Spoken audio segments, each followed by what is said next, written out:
সময় খুব দ্রুত চলে যাবে, কারণ এটা শেষ জামানা চলছে। বছর যাবে কিসের মতো? মাসের মতো। মাস যাবে সপ্তাহের মতো, সপ্তাহ যাবে দিনের মতো। এই যে আজকে জুমার দিন, এই গত জুমায় আর এই জুমার মধ্যে সময়ের খুব বেশি পার্থক্য পেয়েছেন? সময় সংকীর্ণ হচ্ছে, অর্থ হচ্ছে সময়ের বরকত উঠে যাচ্ছে। কি উঠে যাচ্ছে? বরকত। এই যে ঢাকায় আমরা দেখি যে মানুষ মেটেরিয়ালিজম জীবনযাপন করে, সবাই মেটেরিয়ালিস্টিক, বস্তুবাদী। তো ছোটাছুটি খালি সকাল থেকে রাত পর্যন্ত শুধু ছোটাছুটি। তাদের মধ্যে অল্প কিছু মানুষ পরকালের স্বার্থে ছোটে, বেশিরভাগ মানুষই দুনিয়ার স্বার্থে ছোটে আর কি। তো দুনিয়ার স্বার্থে ছোটা মানুষগুলোকে আল্লাহ পাক রাস্তার মাঝখানে ট্রাফিক জ্যামে বসিয়ে রেখে দেন। দুনিয়ার জন্য ছুটছিস, ছোট এখন সময়টাকে হায়াত চান, নিজের জীবনের হায়াতের একটা বড় অংশ রাস্তায় ট্রাফিক জ্যামে শেষ হয়ে যায়। কোথায় যাবেন? সময় তো আল্লাহর হাতে। সময় কার হাতে? আল্লাহর হাতে। আল্লাহ পাক যেভাবে ইচ্ছা সময়কে আবর্তিত করবেন।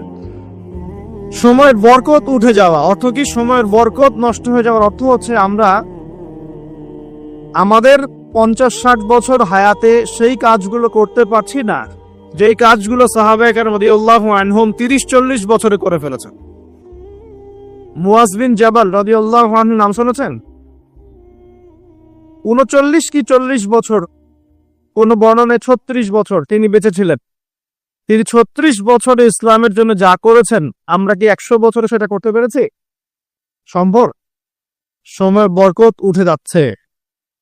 এবং সামনে একটা ঘটনাও ঘটবে, যখন মাসীহ মানুষের রূপে আত্মপ্রকাশ করবে, এবং সে যুবকের বেশে আত্মপ্রকাশ করবে, যার কোকড়ানো চুল থাকবে, এবং যাকে ফলো করবে জিউসরা, তবে সব ইহুদি নয়, যারা যায় তারা।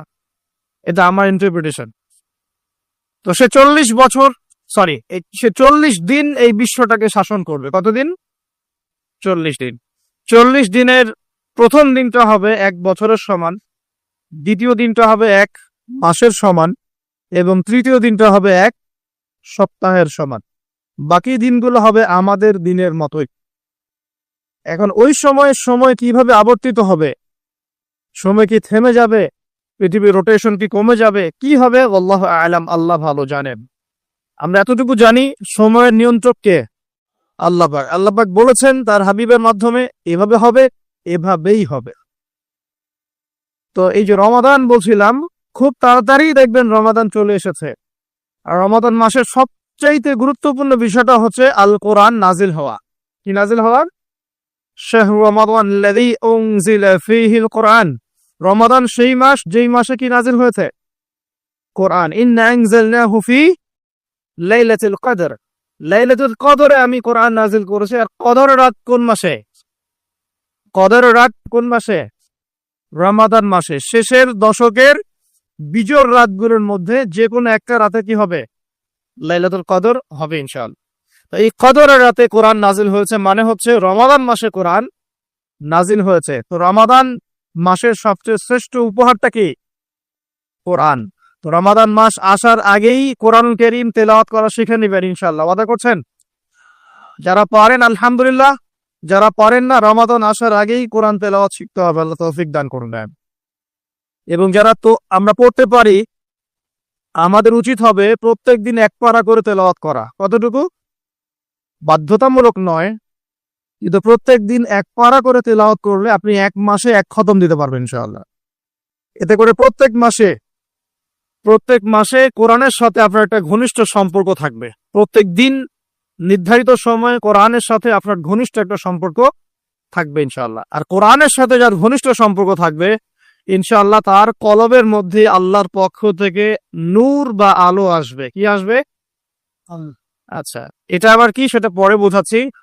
এতটুকু বলে দেই, নূর বা আলো সেই জিনিস যা থাকলে আপনি আল্লাহর মারিফত পাবেন। কি পাবেন? আল্লাহর পরিচয়, আল্লাহর মারিফত পাবেন, আধ্যাত্মিকত্ব অর্জিত হবে ইনশাআল্লাহ তাআলা। এবং আপনি জাহেলিয়াতের অন্ধকারে এমন কিছু দেখবেন যেটা সবাই দেখতে পারবে না, এমন কিছু শুনবেন যা সবাই শুনবে না, এমন কিছু উপলব্ধি করবেন যেটা সবাই করবে না। প্রশ্ন হচ্ছে এটাও কি সম্ভব সবাই কিছু দেখবে না, শুনবে না, উপলব্ধি করবে না, কিন্তু আপনি পারবেন? উত্তর জানতে হলে আমাদেরকে আজকের নির্ধারিত টপিকে যেতে হবে। সেই টপিকটা স্টার্ট করছি আমি এখান থেকে। নবী মুসা আলাইহিস সালাম এবং খিদির আলাইহিস সালামের একটা জ্ঞানতাত্ত্বিক, এটাকে আমরা কি বলবো, এনকাউন্টার। মানে এনকাউন্টার মানে কি? হ্যাঁ, আচ্ছা, জ্ঞানতাত্ত্বিক এনকাউন্টার কেন বললাম? নবী মুসা আলাইহিস সালাম একদিন এমনই একটা জনসমাবেশে বা খুতবায় বক্তব্য দিচ্ছিলেন, একজন দাঁড়িয়ে বললেন, হে মুসা আলাইহিস সালাম, আপনি খুব চমৎকার বক্তব্য দিয়েছেন, আপনি খুব চমৎকার বক্তব্য দিয়েছেন। একটু মনোযোগ দেন আমার দিকে। নবী মুসা আলাইহিস সালাম কে তিনি প্রশ্ন করছেন যে আপনার চাইতেও কি কোনো জ্ঞানী মানুষ পৃথিবীতে আছে? নবী মুসা আলাইহিস সালাম বলছেন যে আমার জানা মতে নাই, কারণ আমার কাছেই আল্লাহর ওহী আসছে, আর আল্লাহর ওহী যার কাছে আসবে সেই নিঃসন্দেহে জ্ঞানী মানুষ, তাই নয় কি? আল্লাহর ওহী চাইতে কি জ্ঞানের কোনো বিকল্প উচ্চতর কোনো উৎস আছে নাকি? কোরআন এবং সুন্নাহ এর বাইরে কি জ্ঞানের এর চেয়েও বড় কোনো উৎস আছে নাকি? আছে? কোরআন এবং সুন্নাহ মিলে ইসলাম, আর ইসলাম একটা কমপ্লিট কোড অফ লাইফ, পরিপূর্ণতা আছে এখানে। এটাকে হক বলা হয়, সত্য বলা হয়। আর আল্লাহ পাক সূরা কাহফের 29 নম্বর আয়াতে বলেছেন, ওয়া কুলিল হাক্কু মির রাব্বিকুম, হক বা সত্য সেটাই যেটা তোমার রবের পক্ষ থেকে কি হয়, নাজিল হয়। তাহলে হক বা সত্য কোনটা? আমার সাথে কথা বলেন। সত্য মিথ্যা, ন্যায় অন্যায়, হক বাতিলের চূড়ান্ত মানদণ্ড কোনটা? মানুষের জ্ঞান না আল্লাহর ওহী? আল্লাহর ওহী। কথা কি বুঝতে পারছেন? একটু মনোযোগ দিতে হবে, কারণ আমি গতানুগতিক তো আপনাকে সুর করে কিছু বলতে পারবো না, এটা আমার দ্বারা হয় না, পারি না। আর একটু মনোযোগ রাখতে হবে এই কারণে যে একটা ফেজ মিস করে ফেললে আপনি পরে লিঙ্ক আপ করতে পারবেন না। তো হক মানে সত্য মিথ্যা ন্যায় অন্যায়, এই চূড়ান্ত মানদণ্ডটা কি?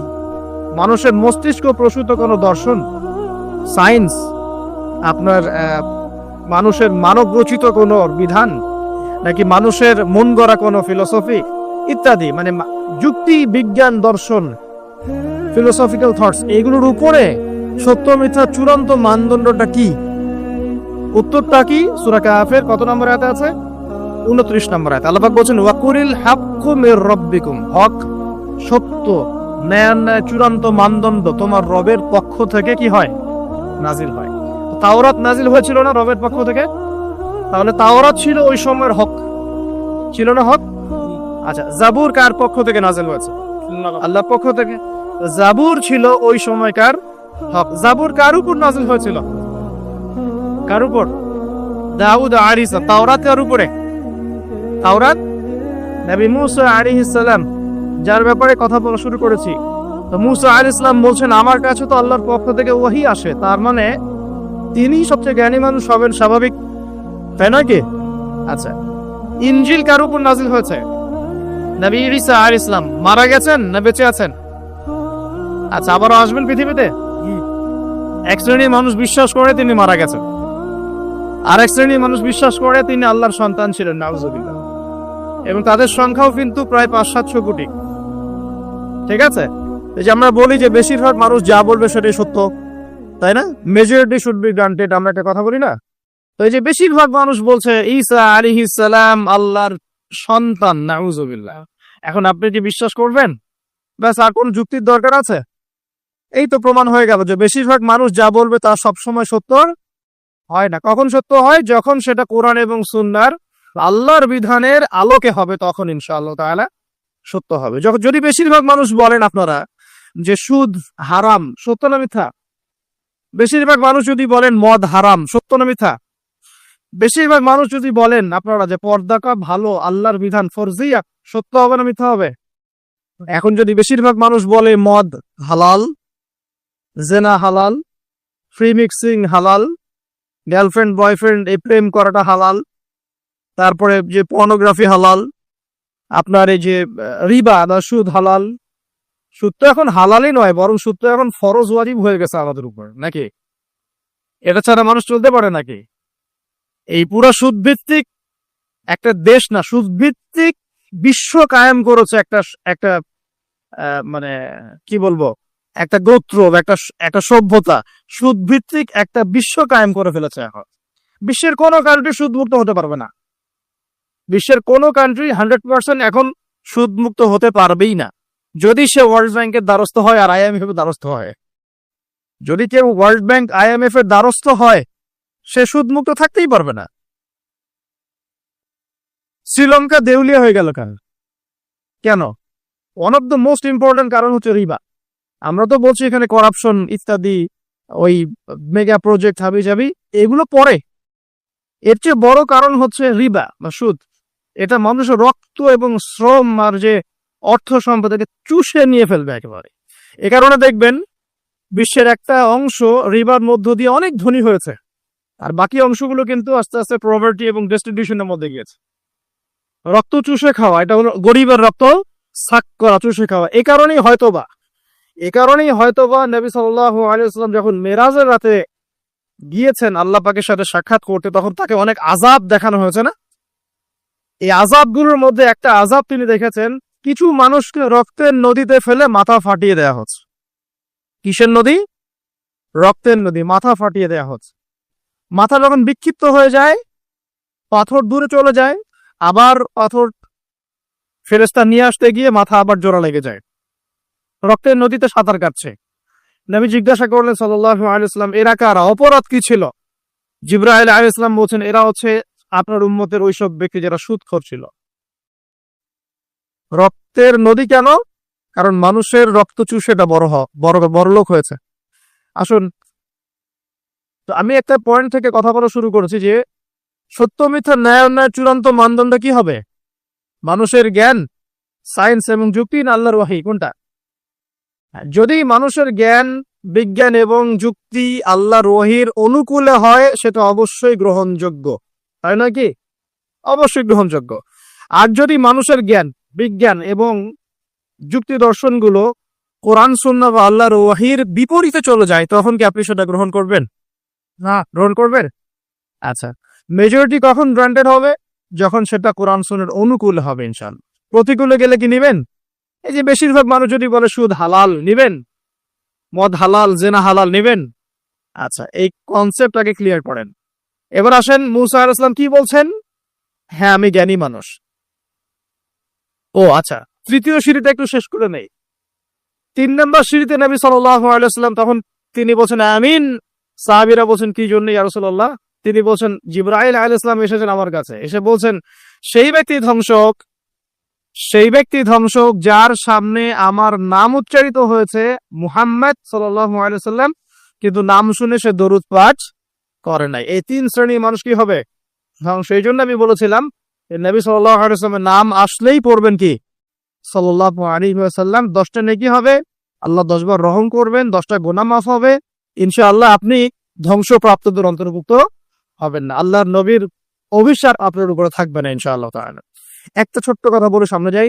যে নবীর নাম শুনে দরুদ পাঠ না করলেই অভিশপ্ত হতে হচ্ছে, যে নবীর নাম শুনে দরুদ পাঠ না করলেই অভিশপ্ত হতে হচ্ছে, সেই নবীর সুন্নতের খেলাফ জীবন যাপন করলে নিশ্চয়ই পুরস্কৃত হতে হবে না?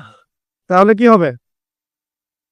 সেই নবীর সুন্নাত, আদর্শ, ব্যক্তি, পরিবার, সমাজ, এই জীবনে যদি আমরা প্রতিষ্ঠা না করতে পারি, তাহলে নিশ্চয়ই আমরা পুরস্কৃত হব নাকি? হব? নবীর নাম শুনে দরুদ না পড়লেই সে অভিশপ্ত হচ্ছে, ধ্বংস হোক সে ব্যক্তি। যে ব্যক্তির সামনে নবীর নাম উচ্চারিত হলো, দরুদ পাঠ পড়লো না, ধ্বংস হোক। মানে নবী বলছেন আমিন, তার মানে নবী সাল্লাল্লাহু আলাইহি ওয়াসাল্লাম বদদুয়া করলেন, তাই নয় কি? নবীজি কি করলেন? এখানে বদদুয়া করলেন, সে ধ্বংস হোক। যেমন নবীজি ওই যে রিবা সাথে সম্পৃক্ত ব্যক্তিরা আল্লাহ এবং তার রাসূলের সাথে যুদ্ধ করে না? কোরআনে আছে, রিবা যদি তুমি না ছাড়ো, এর উপর অটল থাকো, তাহলে সে যেন আল্লাহ এবং তার রাসূলের সাথে যুদ্ধের ঘোষণা করলো। এটাকে অভিশাপ নয় কি? নবীর অভিশাপ নিয়ে চললে সারা জীবনে কি কল্যাণ এবং কামিয়াবি আসবে?